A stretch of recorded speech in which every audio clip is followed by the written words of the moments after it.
I think this is a big deal for some receivers. And Tony asked this question down here too. If Bruce, Squirrel, and Thornton start at receiver, how does Ramel Keyton see the field barring injury from someone? Think he's earned playing time, a lot of playing time. How does he get on the field? Keyton has proven himself, Austin. I think they find a way to get him some snaps because you feel comfortable with him. But then what about a Caleb Webb? What about some of these guys who did not play last year, who are in year 2, to go along with a Nathan Laycock? This feels like a big spring for some of those guys not named Bruce, Squirrel, and Thornton. Fair or not fair?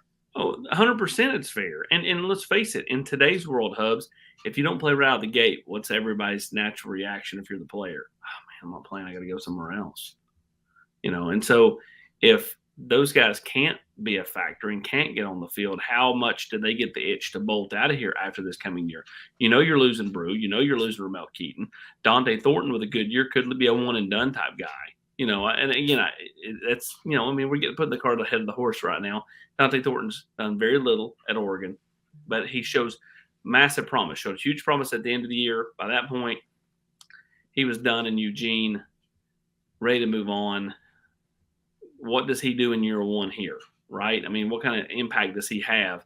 I think they get Ramel Keyton on the field because I think Squirrel can be slot, Dante can be slot. So if you're giving one of those guys a break, Ramel's in the game. If Brew has to not play, Ramel's in the game. I think Ramel is a guy who's just a glue guy for you. A teammate, a consummate teammate, consummate pro.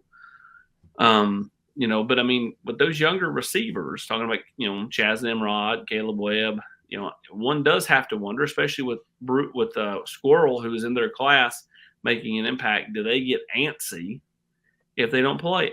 That's going to be the question with all players across all positions at every school in America.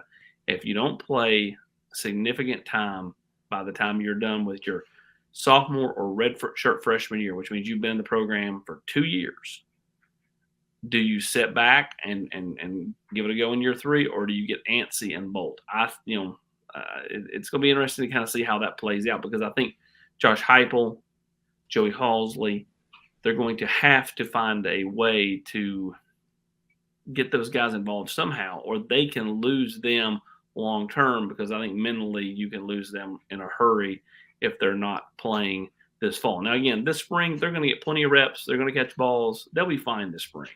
It's when it gets 2 weeks into fall camp and everything starts getting pared down, when we get 2 weeks into the season and it's really pared down, where are those players at? Are they a factor, or are they watching? Hey, thanks so much for watching the video here at Volquest on YouTube, the leading source of University of Tennessee football, basketball, and recruiting.